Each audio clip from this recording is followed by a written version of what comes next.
જગતઃ પિતરો વંદે પાર્વતી પરમેશ્વર. જગતના માતા પિતા એવા શિવ અને પાર્વતીને વંદન કરી આજની મારી વાત કર્ણભાર વિશે હું જે વાત કરવાનો છું તમારી સમક્ષ મૂકીશ. આ કોલેજના આચાર્ય સાહેબ છે, મંડળના ટ્રસ્ટી શ્રી દિલીપભાઈ પટેલ સાહેબ, રાઠવા સાહેબ, માછી સાહેબ અને અન્ય મિત્રગણ, વિદ્યાર્થીઓ. ભાસ વિશે જેટલી વાતો કરીએ એટલી ઓછી પડે, કેમ કે આપણા ભરતૃએ કહ્યું છે જયંતી તે સુકૃતિના રસ સિદ્ધા કહ્યું છે નાસ્તિ યશામ યશાકાય જરા મનોરંજન ભયમ. જે કવિનો શબ્દ હોય છે ક્યારેય મરતો નથી. કદાચ કવિ એના દેહથી એના શરીરથી આપણી વચ્ચે હોતો નથી, પણ એમના શબ્દ, કવિ એના શબ્દથી કાયમ આપણી વચ્ચે અસ્તિત્વ ધરાવતો હોય છે. એટલે એવું કહેવાય છે કે કવિનો જે શબ્દ છે એ ત્રિકાલાવાદી હોય છે. તો એક વિચારવા જેવી વાત છે કે આજથી 2000 વર્ષ પહેલાં થયેલો ભાસ અને કાલિદાસ, આ બંને વિશે આજે આપણે વાત કરવી પડે છે. આ 2000 વર્ષના સમયગાળામાં બીજા લોકો નહીં થયા હોય અથવા બીજા કેટલાય કવિઓ થયા હશે, આપણે એમના વિશે મનોમંથન કરતા નથી, પણ આપણને ભાસ વિશે વાત કરવાનું મન થાય છે, આપણને કાલિદાસ વિશે વાત કરવાનું મન થાય છે. તો એવું તો એમના શબ્દમાં શું કયું તત્વ પડ્યું છે કે આજે પણ આટલા વર્ષો પછી, આટલા શતકો પછી અને કદાચ હજુ આવનારા કેટલાય વર્ષો સુધી લોકો આ કવિઓ વિશે વાતો કરવાના છે. તો એ જ વાત ફરી આવે છે કે જે કવિનો જે શબ્દ હોય છે એ ક્યારેય મળતો નથી. એ ત્રિકાલાબાધિત શબ્દ છે, ત્રણેય કાળની અંદર એમનો એમ રહેનારો શબ્દ છે. મિત્રો, કોઈ પણ કૃતિને જ્યારે આપણે સમજવી હોય તો એ કૃતિને સમજવા માટે એના કર્તાને સમજવો જરૂરી છે, અને કર્તાને આપણે સમજી લઈએ તો એ કૃતિનો જે ઉઘાડ હોય છે એ આપણી સામે બહુ જુદી રીતે થતો હોય છે. તો આજે કર્ણભાર વિશે મારે તમારી સામે વાત કરવાની છે. એ કર્ણભારની વાત વિશે વાત કરતા પહેલાં આપણે થોડીક ભાસ વિશે પણ વાત કરવી જોઈએ. અને હું એવું માનું છું કે ભાસને હજુ આપણે પૂરેપૂરો સમજી શક્યા નથી. એના જેટલા પક્ષોને આપણે ખોલીશું એટલા નવા નવા પક્ષો આપણને મળશે. પટેલ સાહેબે ભાસની જે શાંતિ પ્રિયતા છે ને યુદ્ધ વગેરેની વાત ખૂબ સારી રીતે વિસ્તારથી કરી. રાઠવા સાહેબે આખી એક બીજી વાત મૂકી, દાહકો ગુણ પાવક, બહુ અદ્ભુત વિષય એમણે પણ આપણને મૂક્યો. તો આવું જ ભાસનો એક ત્રીજો પક્ષ પણ છે, એ હું આજે આ કર્ણભારના માધ્યમથી તમારી સામે મૂકવાનો છું.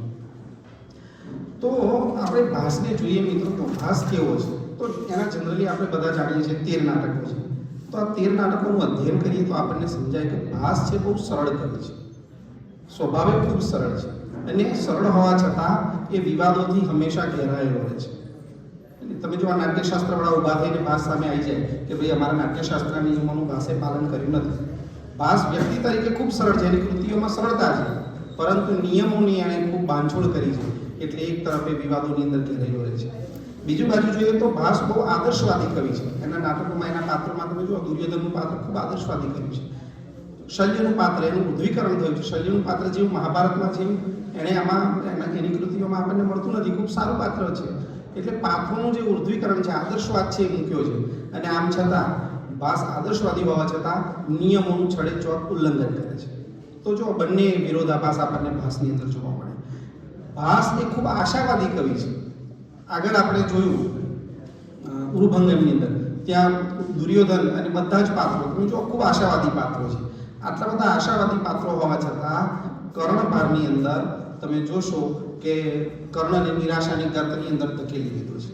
તો એક તરફ પોતે આશાવાદી છે, અને પાત્ર જ્યારે લખે છે, પાત્રનું લેખન કરે છે, ત્યારે કેટલાક પાત્રો ખૂબ આશાવાદી લખે, અને એ જ આશાવાદ ઉપર લખનારો કવિ કેટલાય પાત્રોને નિરાશાની ગર્તની અંદર પણ ધકેલતો.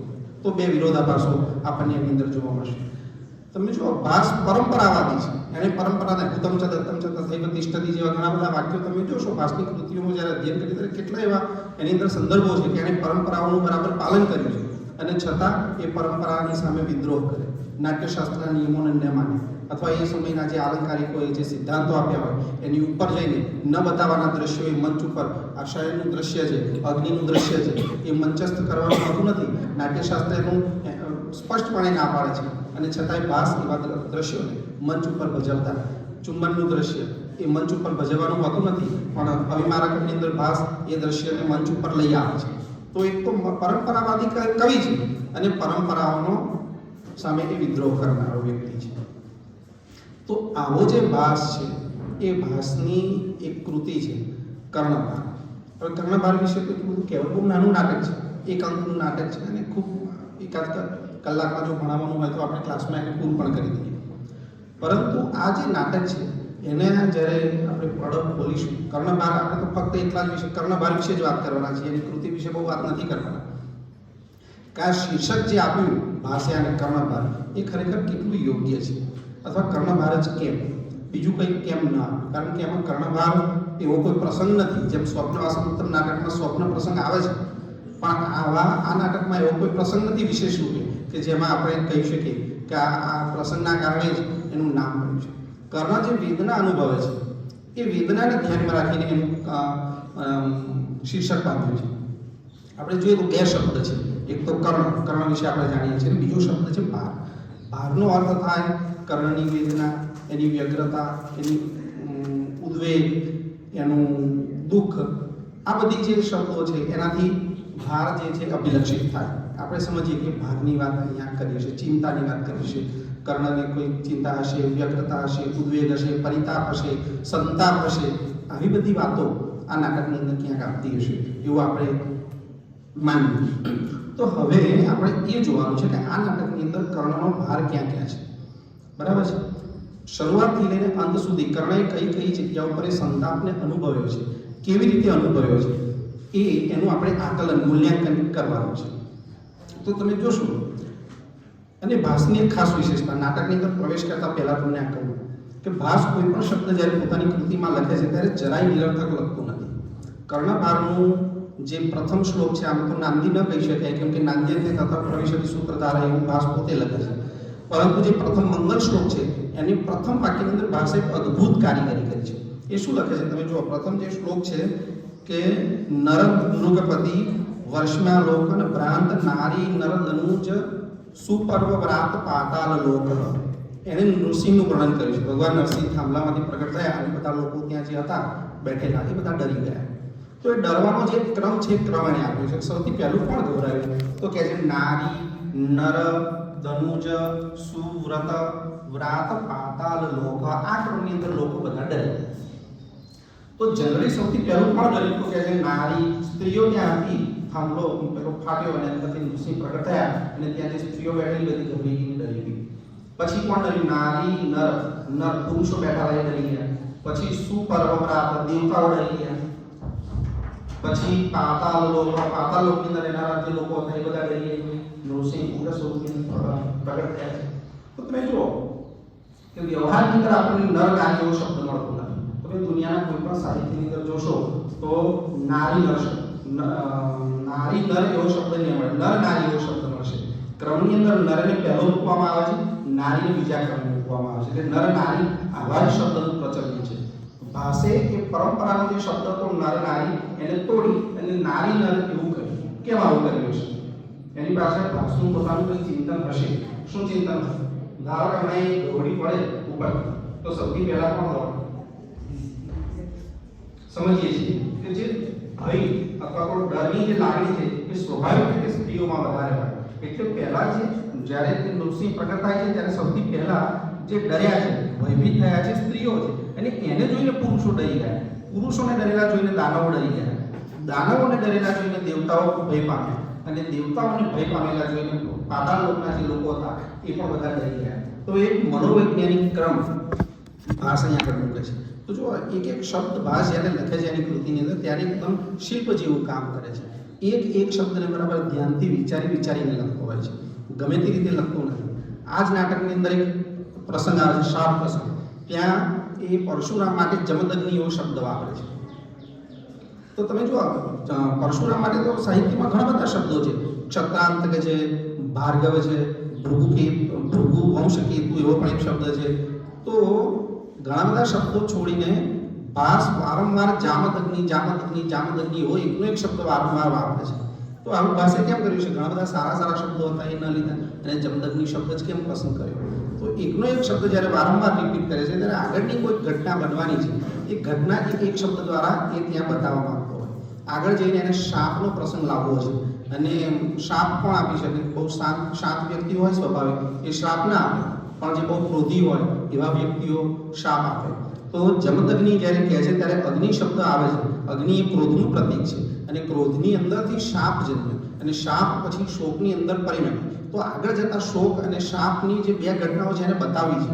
એટલા માટે એને ધ્યાનમાં રાખી એમણે ભાર્ગવ અથવા બહુકે વંશ કે એવો શબ્દ વાપર્યો તો ત્યાં પરશુરામનો શાંત સ્વભાવ એ શબ્દથી પ્રગટ થાય છે, પણ ગુસ્સાવાળો શબ્દ એનો સ્વભાવ બતાવો છે. તો એટલા માટે એ વારંવાર જામદગ્નિ એવો શબ્દનો પ્રયોગ કરે છે. તો તમે જુઓ કે જે ભાષે શબ્દ પ્રયોગો પણ પોતાની કૃતિમાં કર્યા છે એ ખૂબ વિચારીને કર્યા છે, ગમે તેમ બધા શબ્દો ગોઠવ્યા નથી. તો ખરેખર ભાષે જે પ્રયોગ કર્યા છે શબ્દના એના ઉપર પણ એક વિચાર અથવા વિષય લઈ અને કામ થવું જોઈએ.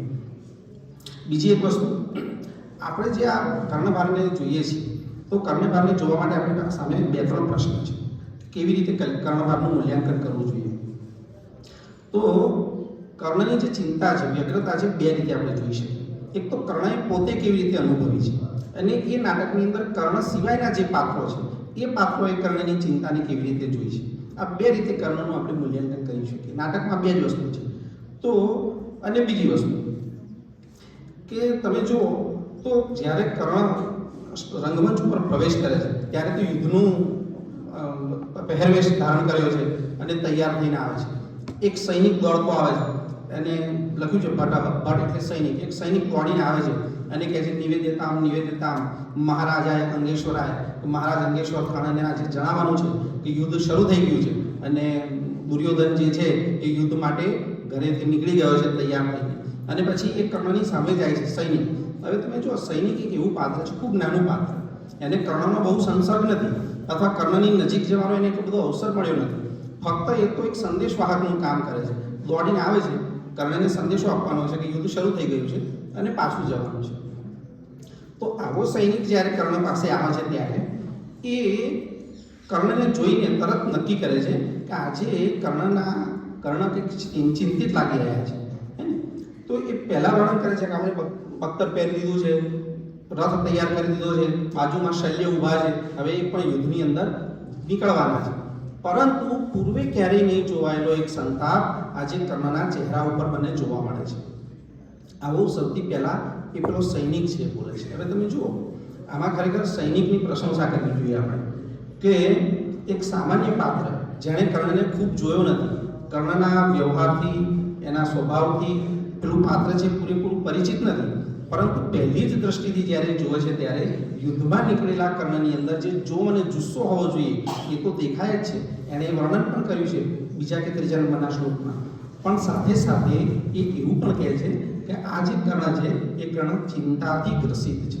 તો એણે એનો જુસ્સો જોયો, એનું જોમ જોયું, એની યુદ્ધ માટેની તૈયારી જોઈ. આ બધું જોવાની સાથે સાથે સૂક્ષ્મ રીતે કર્ણની અંદર જે ચિંતા પડેલી છે એ ચિંતાને પણ એ સૈનિક જે છે એ જોવે છે. એ શું કહે છે સૈનિક?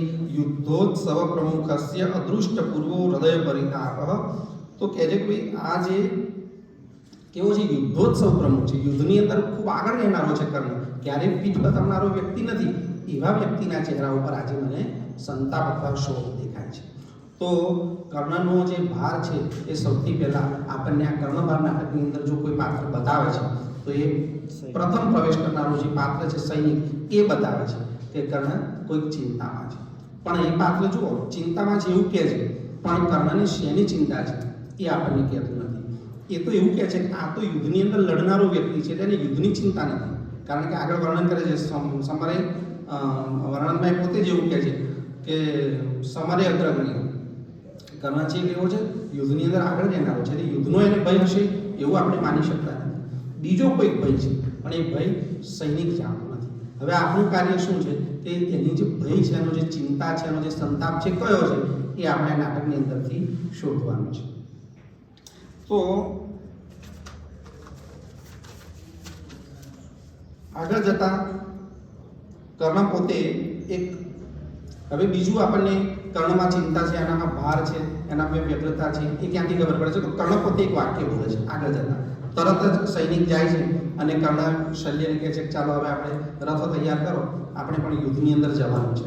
અને પછી એવું કહે છે કે મેં ઘણા સમયથી જેની પ્રતીક્ષા કરી હતી અને કૌરવોનું હિત કરવાનું વિચારતો હતો એ દિવસ આજે મારી સામે આવી ગયો છે. આજે મારે મારું શૌર્ય બતાવવાનો સમય છે અને આજે કૌરવોનું હિત કરવાનો દિવસ છે.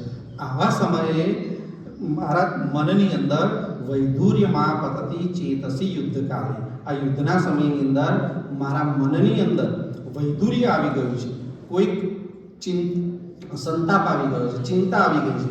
એ કેવી રીતે આવ્યો છે એ કર્ણ પોતે પણ ત્યાં સમજતો નથી. હજુ કર્ણએ પોતે પોતાની ચિંતાને સમજી છે ખરી કે મને ચિંતા છે, પણ કઈ ચિંતા છે કર્ણ પોતે પણ હજી જાણતો નથી. આગળ જતાં એ ધીમે ધીમે પોતાની ચિંતાઓને કેવી રીતે પ્રગટ કરે છે એ આપણે જોઈશું. તો આવું શલ્યને કહે છે અને પછી શલ્ય કહે છે કે આવું કેમ તમે તમારા મનની અંદર વૈધુર્ય આવી ગયું છે એવું તે તમે કહો છો, એનું કારણ શું હોય શકે? અને પછી તમે જો 7મો અને 8મો જે શ્લોક છે કર્ણકાંડનો એ ખૂબ અગત્યનો છે. એમાં કર્ણ પોતાની બધી ચિંતાઓને ગણાવે છે. કેવી રીતે? એ 2 શ્લોકમાં પોતાની 4 ચિંતાઓ આપણી સામે મૂકે છે. પહેલા એ કહે છે પૂર્વમ કુંત્યા સમુત્પન્ન, પહેલા હું ઉત્પન્ન કોના પેટમાંથી થયો? કુંતીના પેટથી હું જન્મ્યો. એટલે ખરેખર એનું નામ શું હોવું જોઈએ? કૌંતેય હોવું જોઈએ. તો પૂર્વમ કુંત્યા સમુત્પન્નો રાધેય ઇતિ વિશ્રુત, પણ દુનિયાના લોકો મને કયા નામથી જાણે છે? રાધેયના નામથી જાણે છે. આ મોટામાં મોટી ચિંતા છે. કેવી રીતે? ધારો કે રાધેય તરીકે તો આપણે એને જાણીએ છીએ, પણ ધારો કે કૌંતેય હોત તો શું ફરક પડતો? તો પહેલું તો જો દ્રૌપદીના સ્વયંવરમાં એને જે અપમાનિત થઈ એને નીકળી જવું પડ્યું કે હું સુત પુત્ર સાથે લગ્ન નહીં કરું, આવું જે દ્રૌપદીએ કહ્યું, અને સુતનું જે અપમાન સહન કરીને એ જે મત્સ્યવેદની જે આખી ઘટના હતી એમાંથી એને બાકાત થવું પડ્યું, એનું સૌથી મોટું અપમાન. જો એ કૌંતેય હોત તો આવું ન થયું. આખી જિંદગી સુધી એને સતત સુત પુત્રના જે મેણા સાંભળવા પડ્યા, બધા જ લોકો એને તિરસ્કૃત દ્રષ્ટિથી જોયો, એ તિરસ્કૃતતા એને ન મળી હોત. એ કોઈક સારી જગ્યાએ રાજા હોત, યુધિષ્ઠિરને જે અધિકારો મળ્યા એ બધા જ અધિકારો કર્ણને મળ્યા હોત, તો આ દ્રષ્ટિએ સૌથી એની વ્યક્તતાનું પ્રમુખ કારણ એ જ છે કે એ કુંતીના પેટમાંથી જન્મ્યો, છતાંય દુનિયાના લોકો એને કયા નામથી જાણે છે? રાધેયના નામથી જાણે છે. એટલે પોતે જ કહે છે પૂર્વમ કુંત્યા સમુત્પન્નો રાધેય ઇતિ વિશ્રુત, હું કુંતીના પેટે જન્મ્યો છતાં લોકો મને રાધેય તરીકે ઓળખે છે. તો આ એનું પ્રથમ કારણ છે. જો એ પોતે ક્ષત્રિય હતો એટલે ક્ષત્રિય તરીકેના જે અધિકારો એને મળવા જોઈએ એ ન મળે, અને રાધેય તરીકે વિખ્યાત થયો, એના કારણે એને સુત તરીકેનું એક લેબલ સાથે એને જીવન જીવવું પડ્યું. પછી એ બીજું એક કારણ કહે છે યુધિષ્ઠિરાદય મે યવિયાંસઃ, યુધિષ્ઠિર વગેરે મારા ભાઈઓ છે. આ એમનું ચિંતાનું બીજું કારણ છે. કેમ? કારણ કે એ પોતે જાણે કે યુધિષ્ઠિર વગેરે એના ભાઈઓ છે, પણ યુધિષ્ઠિર વગેરે લોકો નથી જાણતા કે કર્ણ અમારો ભાઈ છે, અને આ ભાઈઓ સામે જ એને યુદ્ધ કરવાનું છે. તો પોતાના જ ભાઈઓ સામે એને યુદ્ધ કરવાનું છે, એટલા માટે એના મનની અંદર એક ચિંતા છે કે હું મારા ભાઈઓને કેવી રીતે મારી શકીશ. તો આ બીજી ચિંતા છે કર્ણ. ત્રીજું એક કારણ એ મૂકે છે ત્યાં આગળ કે નિરર્થમસ્ત્રમ મયા હિ શિક્ષિતમ, મેં જે અસ્ત્ર શસ્ત્ર વિદ્યા પ્રાપ્ત કરી એ આજે નિરર્થક ગઈ છે. આ ત્રીજું કારણ. જો આ 4 કારણો જાણ્યા પછી આપણને એવું થશે, પહેલું કારણ તો કહ્યું કે હું કુંતીના પેટે જન્મ્યો અને રાધેય તરીકે દુનિયા મને ઓળખે છે, પાંડવો વગેરે મારા ભાઈઓ છે. ત્રીજું કારણ કે હું જે અસ્ત્ર વિદ્યા ભણ્યો છું એ બધી આજે નિરર્થક ગઈ છે. કેમ? તો પરશુરામનો શાપ હતો કે તું જે બધું ભણ્યો છું એ ખરા સમયે તું ભૂલી જઈશ. તો મારી શસ્ત્ર વિદ્યાનું જે જ્ઞાન હતું એ આજે ખરા સમયે નિરર્થક થયું છે. હવે હું કદાચ યુદ્ધની અંદર એ તાકાતથી નહીં લડી શકું, તો એ પણ એના માટે એક ચિંતાનો વિષય છે. અને સૌથી છેલ્લું અને સૌથી અગત્યનું, જો આ વાક્યને ભાષે બહુ અદ્ભુત રીતે પોતાના નાટકમાં 2 જગ્યાએ મૂક્યું છે. ચોથું જે એની ચિંતાનું કારણ છે પુનશ્ચ માતુ વચનેન વારિતઃ, હું મારી માતાના વચનથી બંધાયેલો છું. આપણે જાણીએ છીએ કર્ણ સૂર્યની ઉપાસના કરવા ગયો એટલે કુંતાજી ગયા અને કહ્યું કે આ પાંડવ વગેરે દીકરાઓ તમે ભાઈઓ છો અને એને તારી યુદ્ધમાં મારવા નહીં, માતાને વચન આપી ચૂક્યું છે. તો યુદ્ધ તો એને કરવાનું છે. એ પોતે જ આગળ કહે છે કે મારે કૌરવોનું હિત કરવું છે. એક તરફ એને કૌરવોનું હિત કરવું છે, બીજી તરફ એને યુદ્ધ પણ કરવું છે. જેની એને લાંબા સમયથી પ્રતીક્ષા હતી એ પ્રસંગ આજે એના જીવનની અંદર ઘટિત થવા જઈ રહ્યો છે. એવા સમયે એના શસ્ત્રો કામ નથી કરતા, એને જ્ઞાન થઈ ગયું છે કે આ પાંડવો વગેરે મારા ભાઈઓ છે, અને એની માતાને વચન આપી ચૂક્યો છે હું પાંડવોને નહીં મારું. એટલે પુનશ્ચ માતું વચનીને વારિતઃ, હું મારા માતાના વચનથી બંધાયેલો છું. આ બધા એના વ્યગ્રતાના કારણો છે. જે કર્ણભાર શીર્ષક આપ્યું એને બધા લોકોએ ઘણી રીતે જોયું છે, પરંતુ સાચા જે કારણો છે એ આ જગ્યા ઉપર પડેલા છે. આ 4 કારણોસર કર્ણની ચિંતાની વ્યગ્રતા થાય છે. અને પછી જુઓ આગળ જતાં કેવું બને છે કે આગળ જતાં કર્ણ એવું કહેશે આગળમાં થોડી વાર પછી કે ભાઈ યુદ્ધના મેદાનની અંદર જતો રહ્યો છું અને હવે હું યુધિષ્ઠિરમ બધવા, યુધિષ્ઠિર જ્યારે સૌથી પહેલા મારી સામે લડવા આવશે ત્યારે હું યુધિષ્ઠિરને બાંધી દઈશ અને પછી આગળ યુદ્ધના મેદાનની અંદર હું પ્રવેશ કરીશ. તો જો ખરેખર તો યુદ્ધ કરવા જતો તો યુધિષ્ઠિરને બાંધવાની જરૂર જ નહોતી. એને તો ખરેખર ત્યાં એવું કહેવું જોઈએ યુધિષ્ઠિરમ ચ હત્વા, હું યુધિષ્ઠિરને મારી નાખીશ અને પછી યુદ્ધના મેદાનની અંદર પ્રવેશ કરીશ. પણ એ હત્વાની જગ્યાએ કયો શબ્દ બોલે છે? યુધિષ્ઠિરમ બધવા, હું યુધિષ્ઠિરને બાંધી દઈશ અને પછી યુદ્ધના મેદાનમાં પ્રવેશ કરીશ. તો યુધિષ્ઠિરને બાંધવાની વાતનું એની સંગતિ ક્યાં છે? પુનશ્ચ માતુ વચનેન વારિતા, હું મારી માતાના વચનથી બંધાયેલો છું. એ બંધાયેલો છું એટલે આગળ એને બાંધવાનો છું. નહીં તો ખરેખર શું હોવું જોઈએ? હત્વા હોવું જોઈએ. પણ હત્વાની જગ્યાએ કયો શબ્દ મૂક્યો છે પાસે? બધવા શબ્દ મૂક્યો છે. હું બાંધી દઈશ, એને મારીને નહીં જાઉં.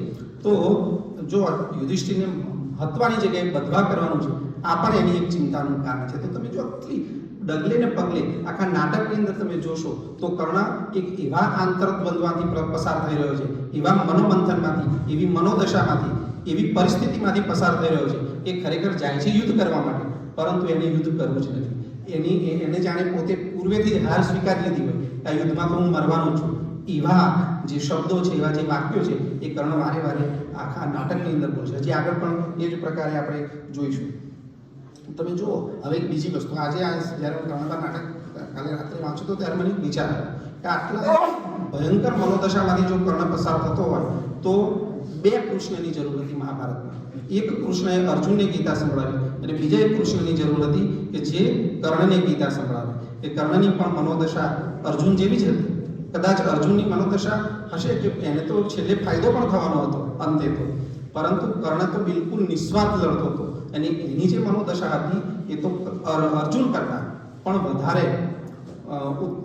શું કહેવાય કે વધારે દુઃખદાયક હતી. એટલે ખરેખર ગીતાની જરૂર જેટલી અર્જુનને હતી એટલી જ ગીતાની જરૂર બીજા કોઈ પાત્રને જો મહાભારતમાં હોય તો એ બીજું પાત્ર કર્ણ છે કે જેને આ ગીતાની જરૂર હતી.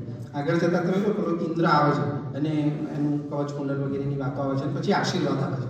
સૂર્ય ઇવ ચંદ્ર ઇવ હિમવાન ઇવ તિષ્ઠતુ તે યશ, કે જ્યાં સુધી આકાશમાં સૂર્ય છે, જ્યાં સુધી ચંદ્ર છે, જ્યાં સુધી હિમાલય છે, ત્યાં સુધી તારો યશ કાયમ. હવે તમે આપણે કોઈકને આજે પણ વ્યવહારમાં આપણા ઘરે વડીલને આપણે પગે લાગીશું તો વડીલ આપણને કેવા આશીર્વાદ આપશે? 100 વર્ષનું થશે. અને આવા જ આશીર્વાદ જનરલી અને આપણા ત્યાં શતાયુ ભવના જ આશીર્વાદ છે. આપણે બધા ગ્રંથોમાં તમે જુઓ તો પણ આ કર્ણબારનો ઇન્દ્ર છે એ શતાયુ ભવનો આશીર્વાદ નથી આપતો. એ શું કહે છે? તારો યશ કાયમ રહેશે. ત્યાં ફરી કર્ણને પોતાના મનની અંદર વિચારે છે કારણ શતાયુ ભવ ઇતિ કિમ ન ઉત્તમ, અને શતાયુ ભવ 100 વર્ષનું થાય એવું કેમ ન કહ્યું? તો એ પણ એને તરત શાસંક થઈ ગયો, એને શંકા ગઈ કે હું 100 વર્ષનો થવાનો નથી. નહીં તો આ બ્રાહ્મણ જે છે, ઇન્દ્ર બ્રાહ્મણના વેશમાં આવેલો આ બ્રાહ્મણ છે, મને એવું કહેવું જોઈએ કે 100 વર્ષનો થાય, પણ 100 વર્ષનો થવાની જગ્યાએ બોલ્યો છે તારી કીર્તિ કાયમ રહે. એટલે મારી કીર્તિ રહેશે પણ હું 100 વર્ષનો નહીં થઈ. અહીંયા કર્ણ પોતાના મનની અંદર એ પોતે ખૂબ પડી ભાગ્યો હશે આવું વાક્ય સાંભળીને, અને ભાષે પોતે એના આત્મગત મનની અંદર એવું વાક્ય બોલાવડાવ્યું કારણ કેમ મને 100 વર્ષનું થવાનું ન કહ્યું. તો ત્યાં પણ આપણે જોઈએ છીએ કે કર્ણ શાસન પણ છે, શંકા સહિતનો છે અને પાછો ચિંતાતુર પણ છે. એવો જ એક પ્રસંગ આગળ આપણે જોઈશું.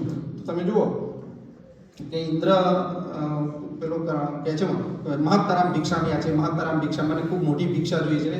પેલો કર્ણ કહે છે હું તમને સોનાથી મળેલી, એના પગમાં સોનું મળ્યું હોય, એને એના શિંગડામાં વગેરે એવી 1000 ગાયો તમને દાનમાં આપું, દૂધ આપતી હોય સરસ યુવાન તરુણી વગેરે. તો કે નહીં, મને ગાયોનું દૂધ થોડી વાર પીવું છું, પછી દૂધ પીતો નથી આખો દિવસ, મને ગાયોની જરૂર નથી. તો કે હાથી આપું, તો કે હાથી ઉપર ક્યાં બેસવાનો છું.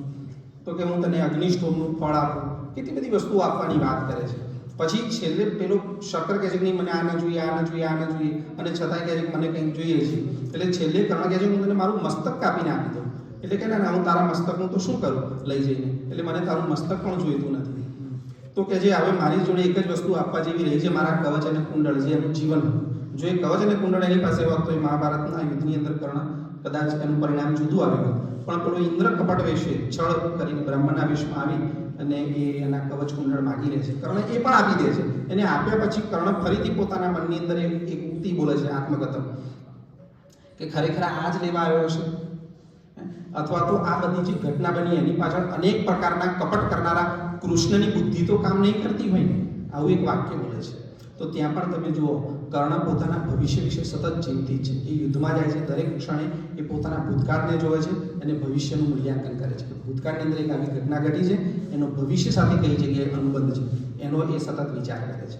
એટલે ત્યાં પણ કર્ણ એક ચિંતાનો, એક સૂક્ષ્મ ચિંતાનો અનુભવ કરતો આપણને જોવા મળે છે.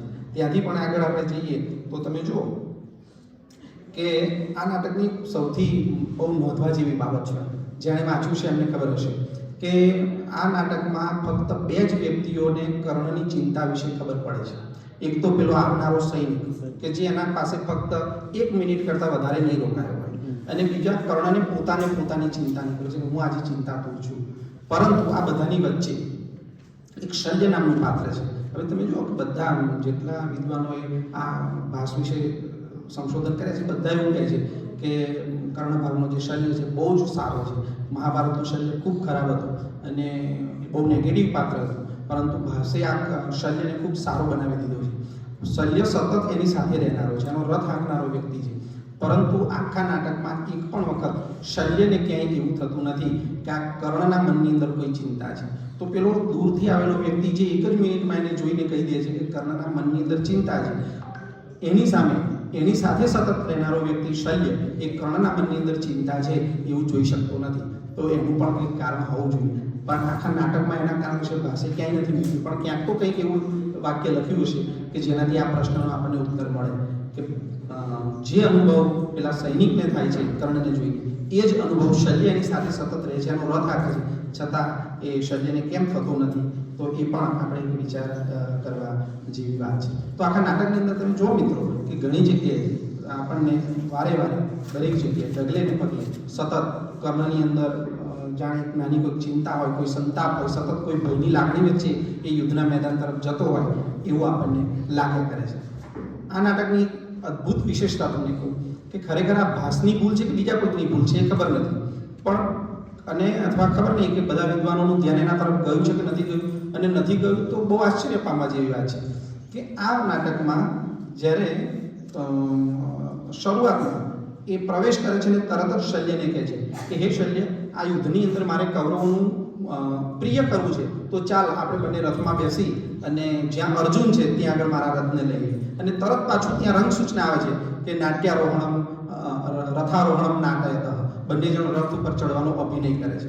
અને પાછું તરત જ થોડી વાર પછી બીજી વાર એક પ્રસંગ આવે છે કે હું પાંડવોના મોરચાની અંદર પ્રવેશીશ અને પેલા યુધિષ્ઠિરને બાંધી દઈશ અને પછી આખા યુદ્ધની અંદર હાહાકાર મચાવી દઈશ. અને ફરી એનું એ જ વાક્ય કે હે શલ્યરાજ, ચાલો આપણો રથ તૈયાર કરો, આપણે રથની અંદર બેસીને યુદ્ધમાં જવાનું છે. ફરી પાછી રંગ સૂચના આવે છે કે બંને જણા રથ ઉપર ચડવાનો અભિનય કરે છે.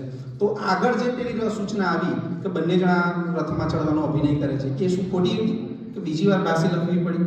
તો 2 વખત. અને જ્યારે નાટક પૂરું થાય છે એન્ડમાં, જ્યારે ભરત શ્લોક આવે છે એની આગળ તરત કર્ણ શલ્યને કહે છે કે શલ્યરાજ, ચાલો આપણો રથ તૈયાર હોય તો આપણે બંને રથમાં બેસી અને યુદ્ધ જ્યાં અર્જુન છે ત્યાં મારા રથને લઈ લો. તો એક જ ડાયલોગ, એક જ રંગ સૂચના નાટકમાં 3 વખત આવે છે. તો એવું તો કેવી રીતે બની શકે કે જે શરૂઆતની અંદર રથની અંદર બેઠેલો કર્ણ ક્યાંય વચ્ચે ઉતર્યો નથી, તો બીજી વખત એને એવું કહેવાની જરૂર કેમ પડી કે ચાલો શલ્યરાજ ફરી રથમાં બેસીએ? નાટકના અંતે ફરી ત્રીજી વાર એવું કહેવાની જરૂર કેમ પડી કે ચાલો શલ્યરાજ આપણે ફરી રથમાં બેસીએ? તો આ પણ વ્યગ્રતા છે. કારણ કે માણસ જ્યારે ખૂબ વ્યગ્ર હોય ને, બહુ ચિંતાતુર હોય, ત્યારે પોતે બોલતો હોય એવું કરતો હોતો નથી અને કંઈક નવી જ દુનિયાની અંદર એ બહુ માનસિક રીતે જીવતો હોય છે. તો કર્ણ પણ જે બોલી રહ્યો છે એવું તરત કરતો નથી, એ જે કરે છે એ બોલતો નથી. એટલે એ એની વ્યગ્રતા સૂચિત કરે છે. 3 વખત એક જ રંગ સૂચના મૂકવી પડી, એક જ ડાયલોગ મૂકવો પડ્યો. એનો અર્થ એ થયો કે કર્ણ એટલો બધો ચિંતામાં હશે, એટલો બધો સંતાપમાં હશે કે કહે છે ખરું ચાલો રથમાં ચડીએ, રંગ સૂચના પણ છે, પરંતુ એ વાસ્તવિકતામાં ત્યાં રથમાં ચડતો નથી અને આગળની જે પ્રસંગ હોય છે આવતો હોય છે. તો આ રીતે આખું નાટકની અંદર હજી તો અમે કેટલીક જ વાતો કરી છે, વચ્ચે કેટલુંક છોડ્યું છે, પણ આખા નાટકની અંદર ઘણી બધી વિસંગતતાઓ છે, વિસંગતિઓ છે, જેમાં મેં તમને કહી એની આગળ પણ 2 છે. તો ખરેખર જોવા જઈએ તો આ જે બહુ નાનું નાટક છે, સૌથી નાનામાં નાનું નાટક છે, પણ આ નાટકનું પુનર્મૂલ્યાંકન થવું જોઈએ એવું હું માનું છું. કેમ? તો આવી વિસંગતિઓ ભાષે કરી હશે કે પછી આ ક્યાંથી આ બધું પ્રવેશ્યું હશે, એના ઉપર વિદ્વાનોએ ખરેખર વિચાર કરવો જોઈએ. અને જો આવા વિષયો ઉપર વિચાર થશે તો જેમ આપણે કાલિદાસના સાચા શબ્દ સુધી પહોંચવાનો થોડો પ્રયાસ કર્યો છે અને શાકુંતલ જેવી કૃતિનું ક્રિટિકલ એડિશન આપણે તૈયાર કરી શકીએ છીએ, જો ભાસની પણ આ બધી બાબતો ઉપર વિચાર કરીએ તો કદાચ આપણે સાચા શબ્દ સુધી પહોંચી શકીએ એવું મારું માનવું છે. ટૂંકમાં મારી વાતને મૂકી છે, કેટલાક વિષયો છે છોડ્યા છે વિદ્યાર્થીઓ છે એટલે સંશોધનને લગતા કેટલાક મુદ્દા હોય પણ વિદ્યાર્થીઓને ખાસ એમાં રસ ન પડે એટલે એવા વિષયો પર આપણે ગયા નથી. પરંતુ મારી વાત તમને તમારા સુધી પહોંચી હશે, મને આ કોલેજે આમંત્રણ આપ્યું, બોલવાની તક આપી એ બદલ ખાસ હૃદયથી માસી સાહેબ અને કોલેજ પરિવારનો આભાર માની મારી વાતને પૂરી કરું છું. ધન્યવાદ.